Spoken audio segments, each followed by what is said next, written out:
The rhythm of the engine was my lullaby, the rumble of the 18-wheeler a constant I craved.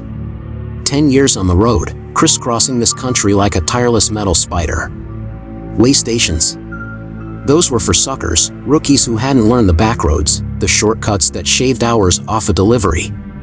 Sleep was a luxury measured in stolen minutes at rest stops. A quick shower at a truck stop, the peak of self-care.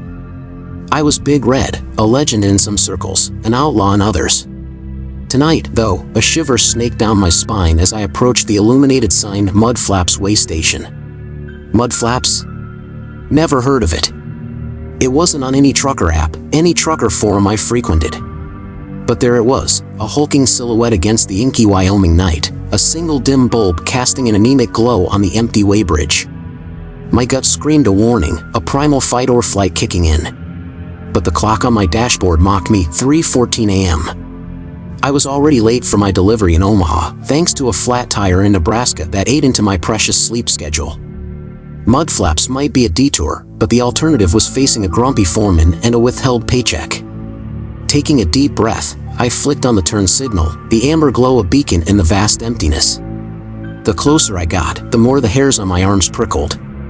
The building itself was a ramshackle affair, weathered wood warped and peeling, the paint flaking like reptile skin. A single, skeletal figure emerged from the shadows, shrouded in a long, tattered coat that seemed to swallow him whole. "Hold up, there, trucker," he rasped, his voice a rusty hinge groaning. I gripped the steering wheel tighter, knuckles white. This didn't feel right. "Yeah?" I managed, my voice hoarse from disuse. "You trespass on Mud Flaps domain. You pay the toll." "Toll? What toll?" Way stations didn't have tolls. This was getting weirder by the second. "There ain't no toll, buddy. Just doing my job." He stepped closer, the single light revealing a face obscured by a wide-brimmed hat. "Not your usual way station, this. Here's Mud Flaps. You gotta pay to pass." He extended a gnarled hand, palm open. In it lay a single, tarnished silver dollar. One Spanish milled dollar. The price of passage. Spanish milled dollar? This guy was delusional. "Look, pal, I ain't got any of those fancy coins. Just let me, one coin," he repeated, his voice gaining an edge. "Or you don't pass." The absurdity of it all should have made me laugh. But the air hung heavy, the silence broken only by the low hum of the engine and the rasp of his breath. My gaze darted to the barrier arm, a flimsy thing that wouldn't hold back a feather, let alone my 18-wheeler. Sweat trickled down my temples. I wasn't afraid of the toll booth, not physically. But the whole scene, the isolation, the man's unsettling demeanor, it all clawed at my sanity. "This is crazy," I muttered, more to myself than to him. "Crazy gets you nowhere, son," he croaked. "Just the coin." My foot hovered over the accelerator. Fleeing seemed like the only sane option. But what if there was something beyond the toll booth, something worse? My mind conjured images of deserted highways stretching into an endless night, the engine sputtering to a halt, leaving me stranded in this desolate nowhere. With a sigh that felt like surrender, I reached for my wallet. It was a gamble, a concession to the bizarre.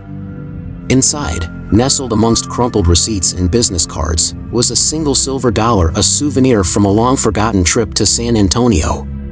"Here," I mumbled, tossing the coin through the open window. It landed with a dull thud at his feet. He didn't move for a beat, then slowly bent down, his movements deliberate, almost mechanical. As he picked up the coin, the single light glinted off something in his eyes, a flicker of hunger. He straightened, a chilling smile stretching across his face, revealing rows of uneven, yellowed teeth. "Welcome to Mud Flaps," he rasped, his voice almost gentle now. The barrier arm swung up with an unearthly groan, the sound echoing in the still night. I hesitated, the engine idling impatiently. This whole ordeal had shaken me, leaving a cold dread in its wake. But pushing through felt like the only way to break whatever spell this creepy toll booth had cast. With a deep breath, I slammed the pedal down, the truck lurching forward. The weighbridge rattled beneath the weight of my trailer, but the man, the coin, the toll booth itself all vanished in my rearview mirror as quickly as they'd appeared. Relief washed over me, a wave so potent it almost made me lightheaded. I glanced at the clock, 3:22 a.m. 8 minutes had passed. It felt like an eternity. Brushing off the experience as a trucker's fever dream fueled by exhaustion, I cranked up the radio, seeking the familiar comfort of late-night talk shows. Static. Nothing but static. Panic clawed back up my throat. The radio never went out, not on this stretch. I fiddled with the knobs, frustration mounting with each sputter and crackle. Just another thing to add to the list of weirdness. Suddenly, the miles on the odometer started ticking by with unnatural speed. One moment I was at mile marker 127, the next it was 132. Then 137. The landscape blurred past my window, a distorted canvas of darkness and moonlight. My heart hammered against my ribs, a frantic drumbeat against the growing silence. Just as abruptly as it started, the odometer froze on 145. My breath caught in my throat. This couldn't be real. I slammed on the brakes, the air brakes hissing as the trailer lurched behind me. The truck shuddered to a halt, tires spitting gravel on the deserted highway. Dawn was just beginning to streak the horizon, a pale promise of light after a long night. Wiping the sweat from my brow, I cautiously stepped out of the cab. The air was crisp and cool, the silence broken only by the chirping of crickets. Looking back, I expected to see an empty road where the toll booth once stood. Instead, there it was, bathed in the first rays of dawn. The dilapidated wood looked even more decrepit in the harsh light, the single bulb hanging loose from its socket. My stomach lurched. It hadn't been a dream. It was real. A figure stood beside the toll booth, the same shadowy figure with the wide-brimmed hat. He held the silver dollar in his hand, the glint in his eyes even more unsettling in the daylight. A primal fear, a fear older than reason, gripped me. I didn't dare approach, didn't dare tempt fate again. Slowly, I climbed back into the cab, my hands shaking on the steering wheel. As if sensing my fear, the figure started walking towards me, a slow, deliberate gait. I fumbled with the keys, starting the engine. No way was I letting him near me. Just as I slammed the truck into gear, he stopped at the edge of the road.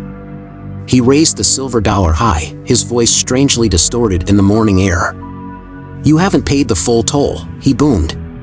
The world tilted on its axis. The single word echoed in my head: toll. It wasn't about the coin. It was about something else, something I couldn't grasp. But the fear was real, a cold knot tightening in my gut. I didn't look back as I sped away, the truck roaring down the highway. The miles ticked by at a normal pace now, the odometer a silent reassurance. The radio sputtered back to life, a news report droning about a missing trucker in Wyoming, last seen near a derelict way station on a deserted stretch of I-80. I never spoke of mudflaps to anyone, not even my fellow truckers. They'd scoff, call me crazy. But the memory lingered, a chilling reminder of the night I encountered something beyond explanation, something that demanded a toll I couldn't understand, let alone pay. Now, whenever I drive past a way station, even a legitimate one, a shiver runs down my spine. The fluorescent lights seem a little too bright, the attendants a little too stoic. And sometimes, in the dead of night, when the radio crackles with static, I swear I can hear a raspy voice whispering, "1 Spanish milled dollar. The price of passage." Let's hop on to story number 2, but before I begin reading, make sure that you have subscribed to Mr. Scare for regular horror podcasts.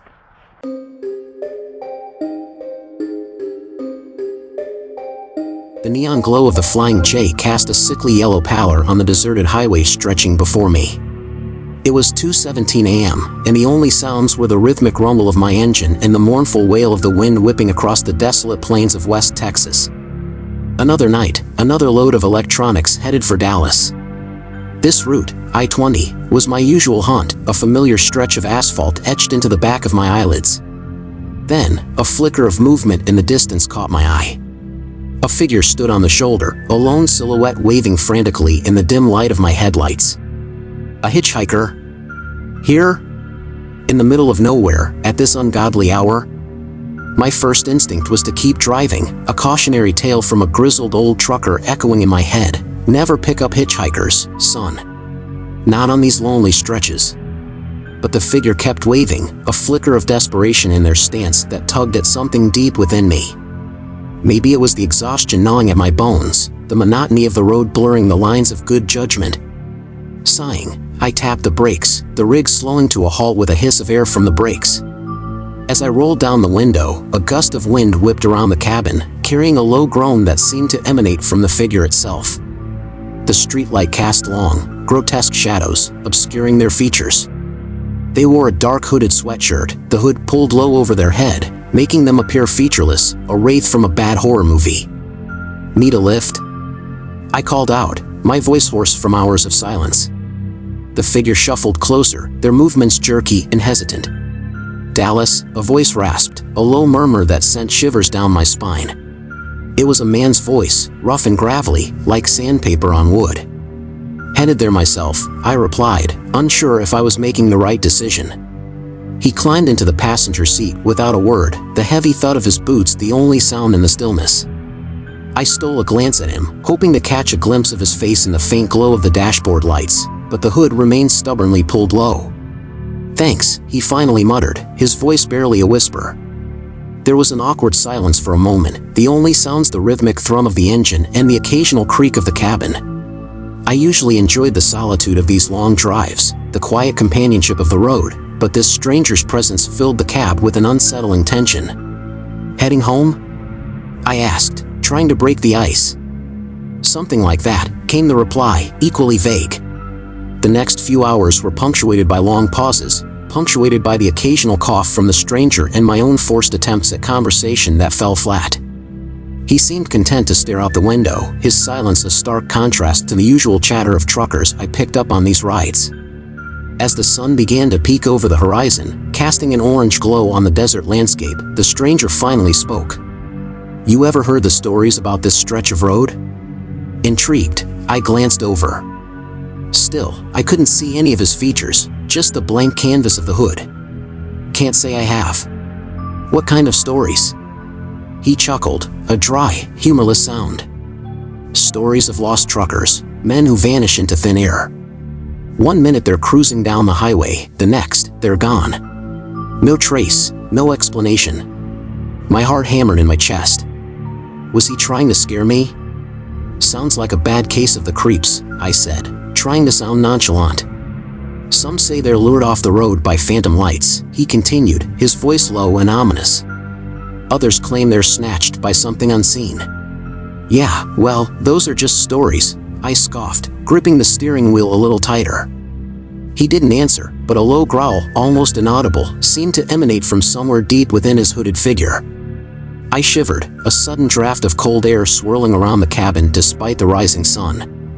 The desert landscape stretched out before me, vast and empty, a stark reminder of my isolation. Suddenly, the hitchhiker spoke again. "There's a turnoff coming up a few miles ahead. That's where I need to get out." Relief washed over me, a wave so potent it almost made me lightheaded. This unsettling encounter was coming to an end.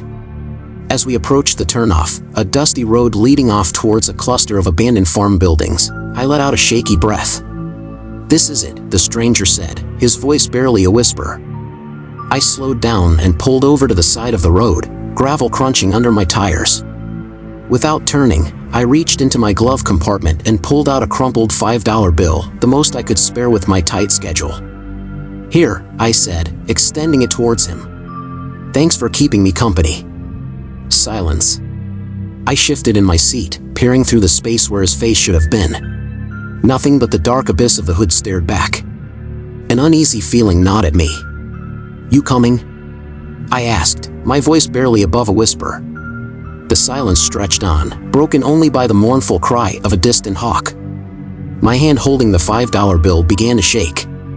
Slowly, I turned to face the passenger seat. The seat was empty. The crumpled $5 bill fluttered to the floor of the truck, landing at my feet. Panic flooded my veins. How? He hadn't gotten out. I hadn't seen him move. Had he even been there in the first place? Just then, a gust of wind ripped through the open window, carrying with it a low, chilling whisper that sent a jolt through me. "Thanks for the ride." The voice sounded distant, disembodied, as if carried on the wind itself. I slammed the window shut, my heart pounding against my ribs. A cold sweat clung to my skin. I didn't waste another second. I threw the truck into gear and sped away from the desolate turnoff, leaving the abandoned farm buildings and the unsettling memory of my hitchhiker far behind. The rest of the drive to Dallas was a blur. My mind raced with unanswered questions. Was it a prank? An elaborate hallucination brought on by fatigue? Or was there something more sinister at play? I reached the warehouse in Dallas on autopilot, my hands shaking as I unloaded the cargo. All through the day, the encounter on the deserted highway haunted me. The empty seat, the chilling whisper, the unnerving stories exchanged in the silence of the night. That night, parked at a truck stop outside Dallas, I couldn't shake the feeling of being watched. Every rustle of leaves, every creak of the truck sounded amplified in the darkness. Sleep wouldn't come. The next morning, unable to bear the suspense any longer, I decided to investigate. Using the details the hitchhiker had mentioned, I found the dusty turnoff and the abandoned farm buildings. The scene was desolate, a graveyard of forgotten dreams. With a pounding heart, I approached the main farmhouse, a two-story behemoth with boarded-up windows and a sagging porch. The paint peeled from its once proud facade, and weeds choked the yard. Taking a deep breath, I pushed open the creaking front door. The air inside was thick with dust and the smell of decay. Sunlight streamed through cracks in the boarded-up windows, illuminating a scene of utter neglect. Furniture lay overturned, remnants of a past life scattered across the floor. As I cautiously explored the house, an overwhelming sense of dread settled over me.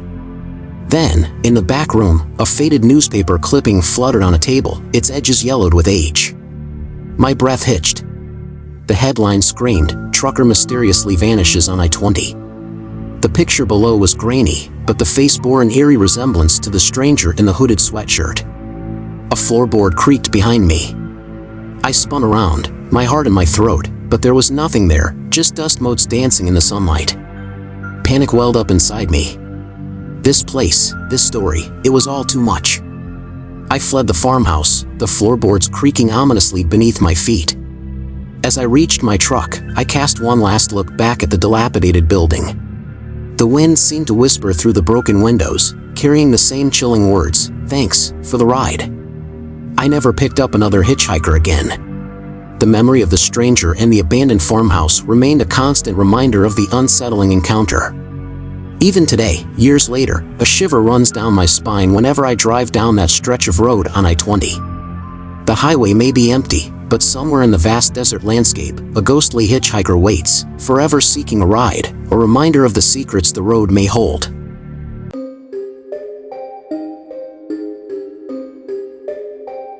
The neon sign of the Rusty Spoon Diner flickered erratically against the inky blackness of the Nevada night. 10:32 p.m., my digital clock mocked. This wasn't supposed to be part of the plan. The GPS had promised a smooth run through the desolate stretch of US 50, the loneliest highway as some called it. My usual aversion to greasy spoon diners had been overruled by a pounding bladder and a rumbling stomach. The diner itself was straight out of a B-movie. Cracked vinyl booths hunched against peeling wallpaper, a lone fly buzzing lethargically around a dusty jukebox. A waitress with flaming red hair and a bored expression stood behind the counter, wiping down the same spot with a greasy rag. "Coffee, black," I croaked, my voice hoarse from the dry desert air. She slid a mug of tepid liquid across the counter without a word, her gaze lingering on me a beat too long. She had eyes like chips of ice, devoid of warmth. I guzzled down the lukewarm coffee, the bitter taste doing little to quench the gnawing fear in my gut. Maybe it was the desolate landscape outside, maybe the flickering neon sign, but a sense of unease had settled over me. I glanced at the GPS on my dashboard. It should have recalibrated by now, showing the remaining distance to Ely, my next stop. Instead, the screen displayed a garbled mess of lines and dots. Panic welled up. I poked the screen, tried restarting the system. Nothing. Great, just great. Lost in the middle of nowhere with a broken GPS. Taking a deep breath, I pulled back onto the highway, hoping a roadside gas station might have a spare cable or a friendly mechanic. After miles of uninterrupted darkness, punctuated only by the rhythmic hum of my engine and the occasional flash of lightning on the distant horizon, I started to doubt my decision. Then, looming ahead like a beacon of greasy salvation, was the Rusty Spoon again. The neon sign, the chipped paint, the bored waitress, it was all identical. My stomach lurched. This couldn't be real. I slammed on the brakes, the truck skidding to a halt a few feet from the diner. This was ridiculous. A malfunctioning GPS, sure, but this was impossible. I forced myself out of the cab, the cold desert air biting at my exposed skin. The waitress stared at me, a smirk playing on her crimson lips. "Thought I saw you heading out," she drawled, her voice like nails on a chalkboard. "Another cup of that lukewarm coffee?" I didn't answer, heart hammering against my ribs. This was a bad dream, a hallucination brought on by fatigue. I needed to get out of there. Back on the highway, my foot slammed on the accelerator, desperate to outrun this bizarre nightmare. The landscape remained stubbornly unchanged, an endless ribbon of darkness stretching before me. Just when I was about to abandon all hope, a familiar silhouette came into view, the Rusty Spoon. No. It couldn't be. But there it was, the cracked windows flickering in the neon glow. Panic turned to a chilling dread. Was I trapped here? Doomed to endlessly circle this deserted stretch of highway, forever condemned to lukewarm coffee and the unnerving gaze of the red-haired waitress? Desperation fueling my actions, I slammed on the brakes, throwing the truck into a hard right turn. It wasn't the turn I'd taken before, the one leading to the diner. This one was a barely visible dirt road, disappearing into the darkness like a hungry maw. A wave of uncertainty washed over me. This could be leading me deeper into trouble. But the thought of another visit to the Rusty Spoon was unbearable. Taking a deep breath, I pressed on, the headlights cutting through the dust swirling in the wake of my truck. The road twisted and turned, a bumpy, forgotten path through the desert landscape. After what felt like an eternity, a faint glimmer appeared on the horizon. It grew brighter, taking the shape of a distant town outlined by flickering streetlights. Relief flooded my veins, so potent it almost made me lightheaded. I wasn't lost anymore. I had escaped the loop, the diner, the red-haired waitress with her unnerving gaze. The town was small, a welcome oasis after the desolate highway.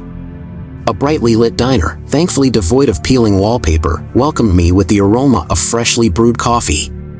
This time, the coffee was hot and strong, just the way I liked it. As I sat there, sipping my coffee and listening to the friendly chatter of the locals, the Rusty Spoon and its unsettling waitress seemed like a distant nightmare. But a nagging unease lingered in the back of my mind. Was it all just a malfunctioning GPS and a tired imagination? Or was there something more sinister at play? Days later, parked at a truck stop in Salt Lake City, I couldn't shake the feeling of being watched. Scanning the faces in the crowded diner, my gaze fell on a woman with fiery red hair. My breath hitched. It couldn't be, but the resemblance was uncanny, the same shade of hair, the same icy blue eyes. Before I could react, she was gone, disappearing into the throng of truckers and waitresses. Was it her? Or was I seeing things? Sleep became a luxury I couldn't afford. Every diner, every lonely stretch of highway, brought back the memory of the Rusty Spoon and the unsettling loop. The experience had shaken me to my core, leaving a crack in my perception of reality. Then, one rainy night in Wyoming, I saw it again. The unmistakable neon sign of the Rusty Spoon, flickering through the downpour like a malevolent eye. My heart pounded against my ribs as I slammed on the brakes, the truck skidding to a halt on the slick highway. This time, however, something was different. The diner was deserted, the windows dark and empty. No red-haired waitress, no flickering neon sign. It was just a dilapidated building, a shell of its former unwelcome presence. Cautiously, I stepped out of the truck, the rain chilling me to the bone. Walking up to the diner, I peered through the dusty window. The interior was dark, cobwebs draping the furniture. The place looked abandoned, a forgotten relic on the side of the road. An unsettling calm filled me. Had it all been a hallucination? A trick of the mind brought on by fatigue and isolation? Or was this the final act, the diner's disappearance a sign that I had finally broken free from whatever force had kept me trapped? I turned to leave, a sense of closure washing over me. Then, a faint glint on the cracked pavement caught my eye. It was a single silver quarter, tarnished and worn, with the inscription Rusty Spoon Diner etched on its side. My stomach lurched. It was the same kind of coin I'd absent-mindedly flicked on the counter during my first visit. A part of me wanted to leave it there, a symbolic offering left behind. But another part, a more cautious one, urged me to take it. It was a reminder, a tangible piece of the bizarre experience. Back in the truck, the coin felt cool and heavy in my palm. Looking out at the empty road, I was no longer sure what to believe. Was the rusty spoon real? Or was it a manifestation of something darker, a sinister playground for weary travelers lost in the vast emptiness of the highway? As I continued my journey, the coin remained a constant reminder. A reminder of the night I was trapped in an endless loop, a reminder of the chilling diner, and a reminder that sometimes, the most unsettling experiences can leave behind the most puzzling souvenirs. The next day, I stopped at a roadside diner, a cheerful place with plastic flowers and friendly smiles. As I paid for my coffee, I slipped the rusty spoon quarter onto the counter, a silent thank you for the normalcy, for the absence of flickering neon signs and red-haired waitresses with icy blue eyes. That night, under the vast starry sky, I finally let go of the fear. Maybe the rusty spoon was a figment of my imagination, or maybe it was a portal to a strange dimension. Whatever it was over. I was free. But every now and then, on a lonely stretch of highway, a flicker of doubt creeps in. A distant rumble of thunder can sound like a truck engine, and a single red light on the horizon can send a shiver down my spine. The rusty spoon may be gone, but the memory, and the lingering question of its reality, remains a chilling reminder of the night I got lost, not just on a highway, but somewhere in the fringes of reality itself.